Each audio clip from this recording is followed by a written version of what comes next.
Assalamualaikum warahmatullahi wabarakatuh. Perkenalkan, nama saya Dede Jiatul Islamia dari Prodi PGSD 4B. Saya di sini akan menjelaskan tentang kepemimpinan pendidikan. Oke, langsung saja ke materinya. Apa itu kepemimpinan?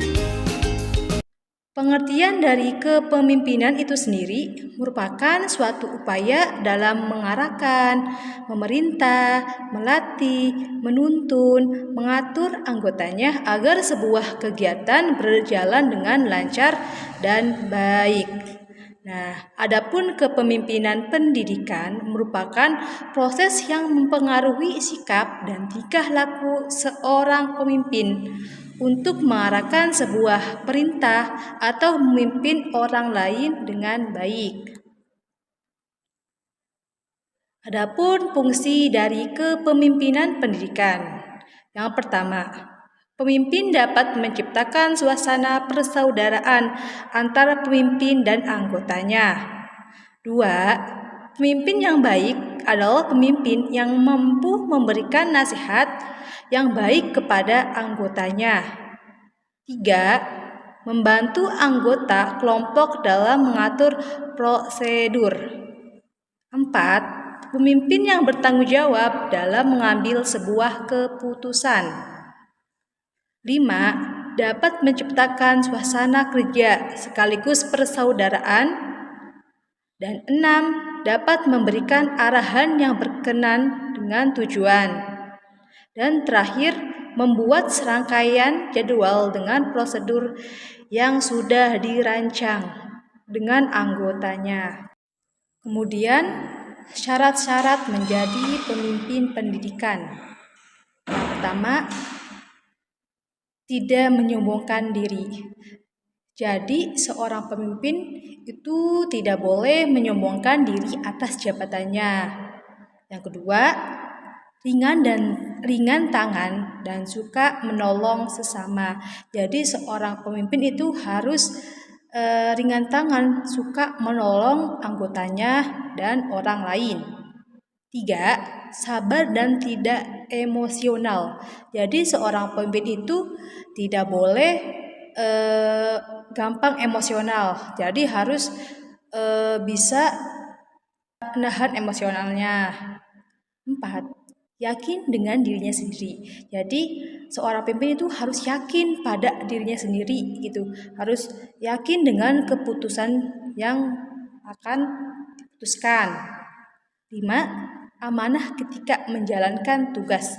Jadi seorang pemimpin itu harus amanah ketika mendapatkan perintah dari atasan. 6. Mempunyai keahlian. Jadi seorang pemimpin itu harus mempunyai keahlian dalam kepemimpinan. 7. Harus mempunyai leadership. Jadi seorang pemimpin itu harus mempunyai keterampilan atau sebuah fungsi manajemen untuk mempengaruhi atau memotivasi atau mengarahkan anggotanya untuk melakukan suatu kegiatan. Selanjutnya itu kepemimpinan transformasional. Nah, jadi kepemimpinan transformasional ini dibagi menjadi 2 kata. Yang pertama kepemimpinan, yang kedua transformasional. Yang pertama kepemimpinan atau leadership. Jadi setiap tindakan yang dilakukan oleh seorang pemimpin itu harus mengkoordinasikan atau mengarahkan dan mempengaruhi orang lain untuk mencapai tujuan. Jadi seorang pemimpin itu harus bisa mempengaruhi anggotanya untuk melakukan sebuah kegiatan. Yang kedua, transformasional, yaitu mengubah sesuatu menjadi bentuk lain yang berbeda. Nah, jadi kepemimpinan transformasional diukur dalam hubungan dengan efek pemimpin tersebut terhadap para pengikutnya. Kemudian ada 7 komponen kepemimpinan. Yang pertama ini pemimpin dan pengikutnya atau anggotanya. Yang kedua, adanya upaya pemimpin untuk mempengaruhi orang lain. Jadi seorang pemimpin ini harus ada anggotanya atau orang lain gitu. Ketiga, adanya tujuan yang hendak dicapai. Jadi harus ada tujuan yang akan dicapai seorang pemimpin. Yang keempat, kepemimpinan timbul di tengah-tengah organisasi tertentu. Pastikan sebuah kegiatan atau kepemimpinan itu pasti ada suatu yang timbul di organisasi. Nah, yang kelima, pemimpin dapat dipilih secara formal oleh pengikutnya. Jadi seorang pemimpin ini dipilih secara resmi oleh anggotanya. Keenam, pemimpin berada dalam situasi baik formal maupun formal. Jadi seorang pemimpin ini harus ada dalam kegiatan formal maupun non formal. Dan yang ketujuh ini, dalam Islam, memimpin harus dapat menuntun, membimbing pengikutnya.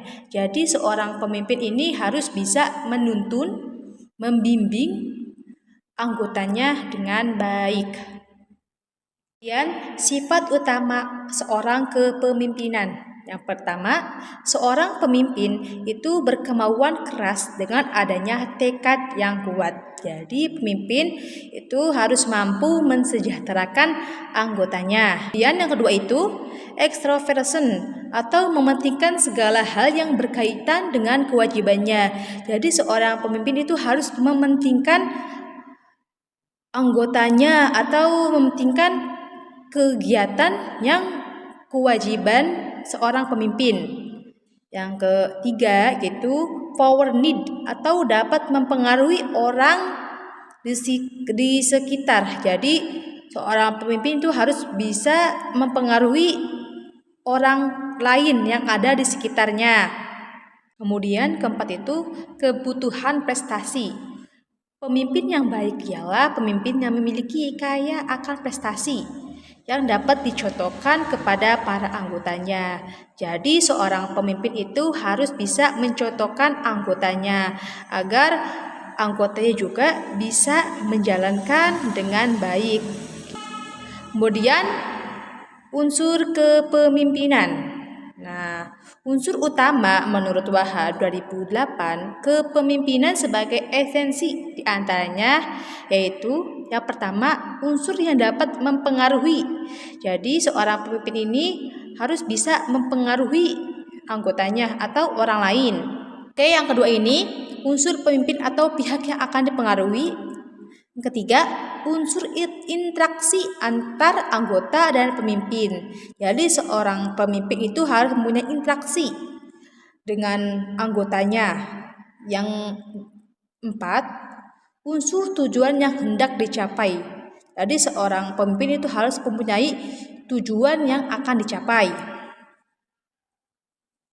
Oke, selanjutnya kepemimpinan visioner. Untuk menjadi pemimpin yang visioner, maka seorang pemimpin itu harus pertama memahami konsep visi. Jadi seorang pemimpin itu harus bisa memahami konsep dari visi. Yang kedua, memahami karakteristik dan unsur visi. Jadi seorang pemimpin ini harus bisa memahami karakteristik unsur visi. Nah, adapun karakter visi diantaranya yaitu yang pertama memperjelas arah dan tujuan, mudah dimengerti dan diartikulasi. Jadi seorang pemimpin harus bisa menjelaskan visinya, arah dan tujuan agar visinya itu bisa diartikulasi atau bisa dipahami gitu.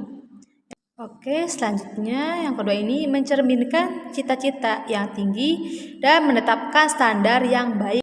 Yang ketiga ini menanamkan inspirasi, semangat, kegairahan, dan komitmen. Jadi seorang pemimpin ini harus menanamkan sikap kegairahan, semangat, dan komitmen dalam anggotanya.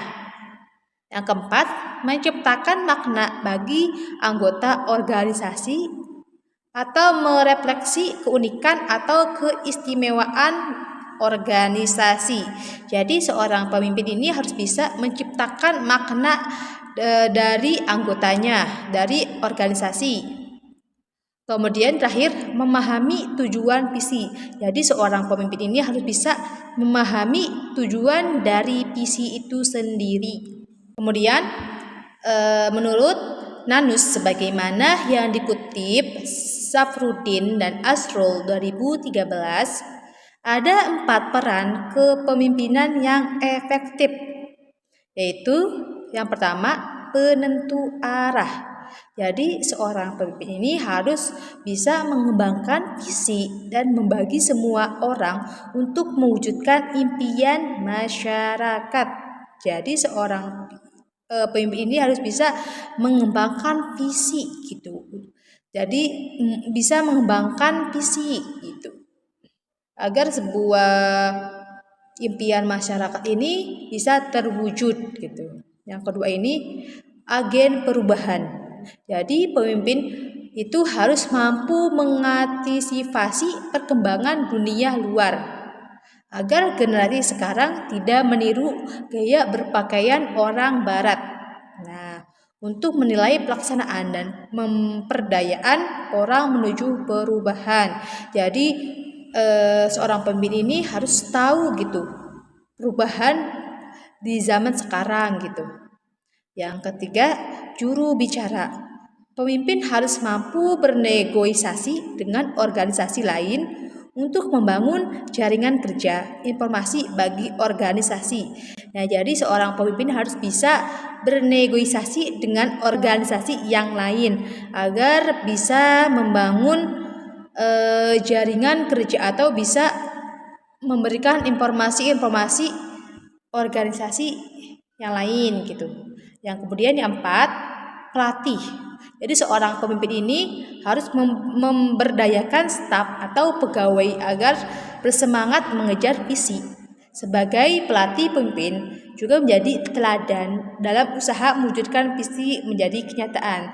Jadi seorang pemimpin ini harus bisa memperdayakan pemimpin juga menjadi teladan dalam usaha mewujudkan visi menjadi kenyataan. Dan kesimpulannya yaitu kepemimpinan pendidikan merupakan proses yang mempengaruhi sikap dan tingkah laku seorang pemimpin untuk mengarahkan sebuah perintah atau memimpin orang lain dengan baik. Nah, kemudian pemimpin yang baik itu harus memiliki sifat manusiawi terhadap sesama. Pemimpin yang baik itu harus mampu membimbing anggotanya tanpa membeda-bedakan jabatan satu sama lain. Sekian penjelasan dari saya. Bila ada salah kata, gak bermanfaat. Wassalamualaikum warahmatullahi wabarakatuh.